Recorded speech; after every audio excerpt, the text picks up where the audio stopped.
Today, we are going to talk about why Christians should welcome immigrants. This is Translating Faith. I am Madison. I'm a pastor, I'm a nonprofit leader, and I'm also a Christian. Now, I come to you today with a personal story. Someone in my circle was recently abducted by ICE. He lived in this country for 36 years, was brought over as a child. His whole family is still here. His kids were all born here. He's hardworking, kind, and now his whole family is grappling not only with losing their father and battling the legal system, but they're also losing his income as he was a key provider for their family. So why should we as Christians support immigrants? Well, first of all, Scripture tells us to. There are a ton of verses that speak directly to this topic, and it's not confusing or symbolic. It is very clear that Scripture tells us to do this. Deuteronomy says, "You shall love the stranger, for you were also strangers." Leviticus says, "You shall treat the stranger as a native among you and love him as yourself."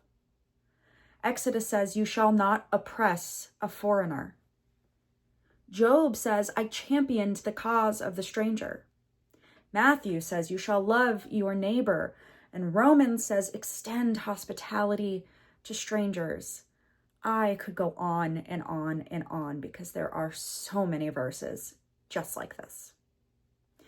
But here's another reason, aside from Scripture, that Christians should support immigrants. We, as Christians, believe in the Imago Dei, that we are made in the image of God. And that includes all of us. We should believe in the dignity and humanity of every single person.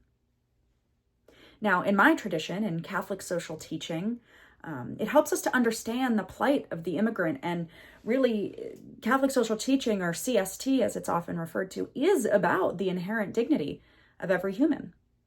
It's also about a preferential treatment for the poor and the marginalized and those on the outcasts of society. It is really by pure luck and circumstance that we were born in this country and not somewhere else. We had no say in it. Now, some Christians, some traditional Christians might say, well, but they should abide by the law. But that is easy for us to say, living in the comfort of the U.S. without the threat of violence and persecution that many of these families are struggling with. Now, Gustavo Gutierrez, who many of you might know of, the heart of Catholic liberation theology, really, wrote this in his book, and I'm going to quote this. "Sin is evident in oppressive structures, in the exploitation of humans by humans, in the domination and slavery of peoples, races, and social classes. Sin demands a radical liberation." And what's more of a radical liberation than the cross, right? We must be a part of God's radical and expansive liberation. We must be beacons of his love and support, his redemption and his kingdom building work.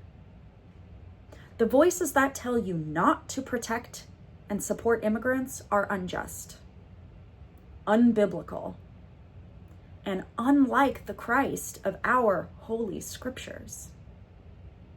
Let us see the Imago Dei in one another and fight for what is right. May God have mercy on all of us. See you next time.